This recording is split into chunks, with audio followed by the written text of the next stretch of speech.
कृष्णा। आज का टॉपिक है दोपहर के वक्त आपको याद करके क्या सोचा जा रहा है। तो ओरेकल में से हम 7 मैसेजेस लेंगे और टैरो में से 6 कार्ड।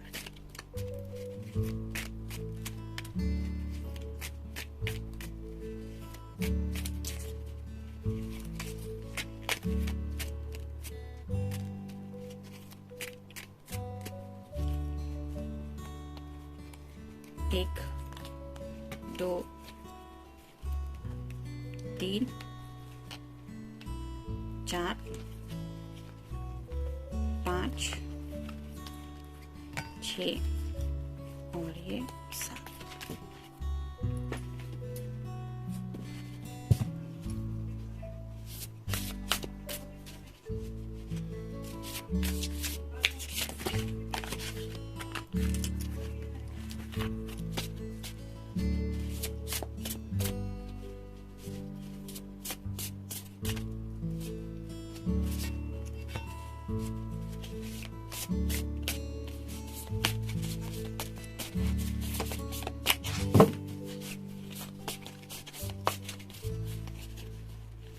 एक,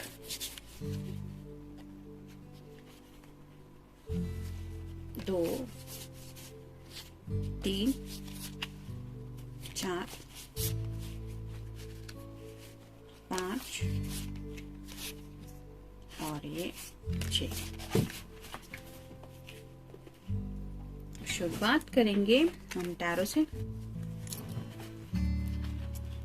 जैसा कि ये एक जनरल रीडिंग है, लेकिन हम जानने की कोशिश करेंगे कि उनकी एनर्जी क्या है। पहला ही कार्ड है 10 ऑफ वैंड्स का। फायर साइन एरीज, लियो या फिर Sagittarius. Working too hard, too many hours, the need for balance in life, let other help you, health problem due to stress.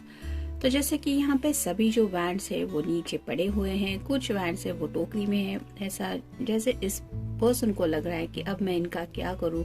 वैसे ही किसी प्रॉब्लम से शायद राइट नाउ ये deal कर रहे हैं, यानी कि जिंदगी में जो भी मुसीबतें आ रही हैं उनको लेके काफी ज्यादा स्ट्रेस फील कर रहे हैं। जैसे कि 10 ऑफ वैंड्स का कार्ड बर्डन का होता है, तो काफी ज्यादा स्ट्रेस राइट नाउ वो फील कर रहे हैं। उन्हें ऐसा लग रहा है कि जिंदगी में बहुत ज्यादा मेहनत करने के बावजूद भी उसका वो बेनिफिट उनको नहीं मिल रहा है जो मिलना चाहिए, और इसी वजह से जैसे एक फ्रस्ट्रेशन की एनर्जी भी है और थोड़ा सा एक जैसे कहते हैं ना, निराशा में खुद को थोड़ा फील कर रहे हैं, जिसकी वजह से शायद नींद और चैन भी ठीक से नहीं मिल पा रहा उनको। और यही वजह हो सकती है कि कुछ लोग शायद छोटे मोटे हेल्थ इशू से भी डील कर रहे हैं। मतलब उनको ऐसा लग रहा है कि कुछ भी करो, कितना भी करो, कितनी भी सच्चाई से क्यों ना करो, लेकिन उसका फल इन्हें वैसा नहीं मिल रहा जैसा मिलना चाहिए। इस बात को लेके थोड़े परेशान हैं। शायद ये आपको बताना चाहते हैं कि वो सच में बहुत एफर्ट्स ले रहे हैं। आप दोनों एज सुन एज पॉसिबल एक दूसरे के साथ आए, लेकिन उस तरह से बातें वर्क नहीं कर रहे हैं और ये उनकी जुबान से आपको समझाना भी पॉसिबल नहीं हो पा रहा, और यही वजह है शायद फ्रस्ट्रेशन की। फिर है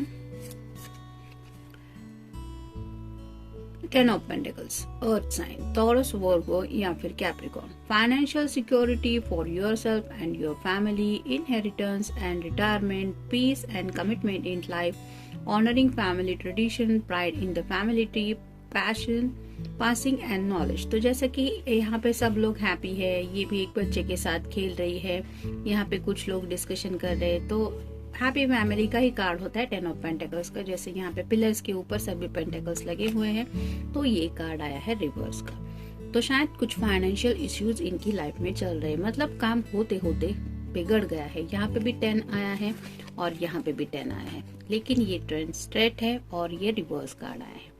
तो ये बर्डन जैसे ओपनली दिखाई दे रहा है कि इस पर्सन की लाइफ में राइट नाउ शायद बहुत ज्यादा स्ट्रेस है, बहुत ज्यादा बर्डन फील कर रहे हैं। और ये क्यों हो रहा है? क्योंकि शायद कुछ घर में इशू चल रहे हैं, कुछ फाइनेंशियल अप्स एंड डाउन हो रहे हैं इनकी जिंदगी में, जिसकी वजह से पैसों को लेके भी थोड़ी लेन देन हो रही है, या उसको लेके कुछ लोगों को हो सकता है सैलरी इश्यूज वगैरह भी आ रहे हैं, यानी कि हर महीने जितना हम घर में देते हैं हमारे घर वालों के लिए वैसे पैसे भी अरेंज करना इनके लिए शायद दिक्कत आ रही है, क्योंकि सैलरी ही नहीं मिल पा रही है। और कुछ लोगों के घर में अगर किसी की हेल्थ इशू चल रही है तो आपको तो पता ही है, हॉस्पिटलाइजेशन वगैरह अगर हम काउंट करें तो इंसान कितना ज़्यादा स्ट्रेस में होता है। तो ऐसी ही कुछ दिक्कतों भरी जिंदगी से राइट नाउ ये डील कर रहे हैं, जहाँ पे ये सोच रहे हैं कि आखिर वो करे तो क्या करे, यानी कि आपको बताएं कैसे कि क्या हाल है इनका। नेक्स्ट द हर्मिट, ये वर्गो का कार्ड है, आपका या उनका साइन हो सकता है। Time spend in peaceful meditation and meaningful solitude, shine your light as an example to others, seek out और become spiritual mentor, self discovery. ये कार्ड रिवर्स आया है, यानी कि वो चाहते तो है कि उनको सुकून मिले। जैसे हर्मिट का कार्ड होता है, वो डिस्कनेक्ट कर लेता है अपने आप को दुनिया से। एक ऐसी आइसोलेशन की फेज होती है जहाँ पे नो कांटेक्ट में पर्सन चला जाता है, अपने अंदर के सवालों से बात की जाती है, यानी कि जो भी हमारी खुद की जर्नी होती है, हम कौन हैं, हम आखिर जिंदगी में चाहते क्या है, किस तरह से हमें जिंदगी में सुकून चाहिए, ये जो जज्बात होते हैं उनसे खुद के ही सवालों के साथ डील किया जाता है, उसको कहा जाता है हर्मिट मोड। तो ये उनसे नहीं हो पा रहा, यानी कि इन्हें उतना भी वक्त नहीं मिल पा रहा कि ये थोड़ा सा सुकून या रेस्ट मोड ले सके, और शायद इसी वजह से ये सभी फ्रस्ट्रेशन या फिर स्ट्रेस इन्हें महसूस हो रहा है, यानी कि बिल्कुल भी रिलैक्स नहीं कर पा रहे हैं इन हालातों की वजह से। फिर है queen of swords, air sign Gemini, Libra या फिर Aquarius. Brilliant, experience, humorous, judgmental, releasing situation और people that no longer serve you, seeing the honour in difficult situation, focusing on career, divorce और अनमैरिड इंडिविजुअल्स। तो जैसा कि ये card बता रहा है कि वो काफी ज्यादा स्ट्रेट फॉरवर्ड होती है, यानी कि जो लोग उसकी जिंदगी में उसके काम के नहीं है उनसे वो डिस्कनेक्ट होना पसंद करती है, यानी कि उसका फोकस जो होता है वो करियर की तरफ पूरी तरह से होता है। और ये कार्ड रिवर्स आया है, तो ये पर्सन ना ही करियर में फोकस कर पा रहे हैं, ना ही उन लोगों को अपनी जिंदगी से दूर कर पा रहे हैं जो उन्हें तकलीफ दे रहे हैं। मतलब कुछ लोग शायद उनके इर्द गिर्द ऐसे हैं जो इनकी जिंदगी में काफी ज्यादा दिक्कतें डाल रहे हैं। अगर करियर से लेके बात हम करें तो हो सकता है ऑफिस फ्रंट पे ऐसा कोई पर्सन है, उनका कोवर्कर हो सकता है या फिर उनके बॉस हो सकते हैं जो उनको काफी ज्यादा स्ट्रेस दे रहे हैं, और यही वजह है कि शायद ये काफी ज्यादा दिक्कतों भरी जिंदगी महसूस कर रहे हैं। नेक्स्ट है रिन्यूअल, तो जैसे ये जजमेंट का कार्ड है, reviving the past with compassion and forgiveness, time to head in new direction, clarity on your life purpose, in your heart you know what to do. तो जैसे यहाँ पे एंजल्स ब्लेसिंग दे रहे हैं, क्योंकि इन दोनों को भी पता है कि इन्हें एक दूसरे के साथ फ्यूचर इमेजिन हो रहा है। ये दो बच्चों को लेके भी सोच रहे हैं, वैसे ही आपके पर्सन एंजल से शायद दुआ कर रहे हैं कि उनकी ब्लेसिंग्स मिल जाए आप दोनों के रिश्ते को, और ये आप दोनों का सपना पूरा हो जाए, आप दोनों साथ आ जाएं। और जैसे इनकी ये दिल की ख्वाहिश है, वो वही ख्वाहिश ऊपर वाले को या फिर एंजल्स को बार बार बता रहे हैं कि आपको तो पता है मुझे जिंदगी में क्या चाहिए। तो इस तरह की बातें सीक्रेटली हो रही है। मतलब जब भी फ्रस्ट्रेशन में इंसान होता है और किसी से भी बात करने का मन नहीं होता, तो ऑब्वियसली ऊपर वाले से कुछ सीक्रेट बातें की जाती है, और ऐसी ही बातें शायद ये कर रहे हैं। फिर है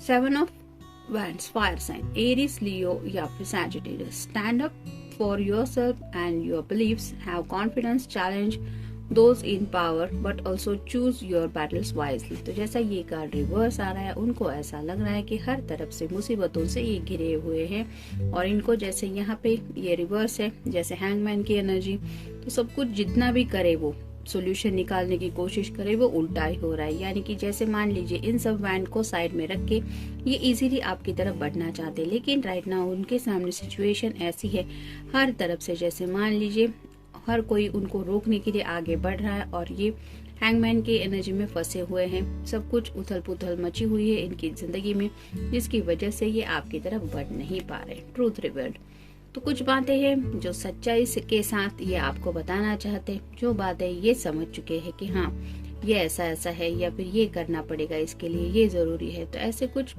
हालात के बारे में वो समझ चुके हैं, जो बातें शायद उन्हें लगता है कि उन्हें आपसे करनी चाहिए। फाइंडिंग इंस्पिरेशन, तो जैसे एक उम्मीद की किरण इनको जिंदगी में राइट नाउ चाहिए, और जैसे दिक्कतों भरी अगर जिंदगी राइट नाउ ये जी रहे हैं, तो शायद उन्हें लगता है कि आपसे बात करके थोड़ी सी उम्मीद उन्हें जिंदगी को लेके और मिल जाएगी। और ये क्यों लग रहा है, क्योंकि उन्हें right now ray of the hope ये चाहिए, यानी कि एक छोटी सी उम्मीद भी उन्हें एक हौसला दिला सकती है कि इस स्ट्रेसफुल जिंदगी से वो निकल सकते हैं। स्टेलमेट, हैंगमैन की एनर्जी में ही बता रहा है ये कार्ड स्टेलमेट, मतलब जैसे कितना भी कुछ भी करो उसका कुछ भी फायदा मिलने वाला ही नहीं, ऐसी हालत इनके दिलो दिमाग में राइट नाउ ये फील कर रहे हैं। मतलब एक्शन मोड में भी पहुंच गए तो भी नो वे, इसका कुछ बेनिफिट ही नहीं है। ऐसा जब इंसान को लगता है तो निराशा काफी ज्यादा फील करता है कोई भी, और ऐसी हालत इनकी हो रही है। नेक्स्ट है पेनफुल एंडिंग्स। तो अगर आप दोनों के बीच में थोड़ा सा पेनफुल कुछ हुआ था, यानी कि दूरियां मिली है, तो ये चाहते हैं ये दूरियां एज सुन एज पॉसिबल खत्म हो। वरी, काफी ज्यादा फिक्र कर रहे हैं, उन्हें समझ में नहीं आ रहा है कैसे हालात के साथ डील करेंगे, किस तरह से आप दोनों का फ्यूचर होगा। कई सारी बातें हैं जिनके बारे में सोच रहे हैं। द रियलाइजेशन, ये कार्ड भी रिवर्स आ रहा है, तो उन्हें कुछ समझ में ही नहीं आ रहा है। रियलाइज होना मतलब एहसास होना, और अगर ये रिवर्स आ रहा है तो उनको समझ में नहीं आ रहा है कि करे तो क्या करे, किस तरह से हालात को संभाले, किस तरह से स्ट्रेस को कम करे, और खुद की भी अगर हालत काफी ज्यादा खराब है तो खुद को कैसे संभाले। और फाइनल कार्ड है आहा मोमेंट। तो जब भी आपके साथ ये होते थे वो पल उनके लिए कितनी खुशियों भरे थे, ये कितना ज्यादा हैप्पीनेस फील करते थे अपनी जिंदगी में। राइट नाउ जो जिंदगी इनको इतना ज्यादा स्ट्रेस महसूस करा रही है, उसी जिंदगी का वो लम्हा कितना अच्छा था जब वो आपके साथ थे। इस तरह के कुछ ख्यालात इनके दिलो दिमाग में आ रहे हैं। जनरल रीडिंग है और कंटिन्यूअसली ये एनर्जी उनके इर्द गिर्द नहीं रहेगी। मोस्ट ऑफ द टाइम कई बार ये कार्ड्स हमें से बताते रहते हैं कि क्या सिचुएशन हो सकती है, क्या हालात हो सकते हैं, लेकिन एनर्जी चेंज होती रहती है। सो डोंट वरी, आपको फिक्र हो रही है तो आप अपने पर्सन को पॉजिटिव हीलिंग सेंड करें, उनके लिए पॉजिटिव सोचे, अच्छा सोचे। उनको स्ट्रेस से राहत मिल चुकी है, उनके प्रॉब्लम सॉल्व हो चुके हैं, आप दोनों एक दूसरे से मिल रहे हैं। इस तरह के अफर्मेशंस करने से भी आपको काफी ज्यादा हेल्प हो सकती है अगर किसी के पर्सन के लाइफ में ऐसा कुछ चल रहा है तो। जनरल रीडिंग है, मिलते हैं नेक्स्ट रीडिंग में।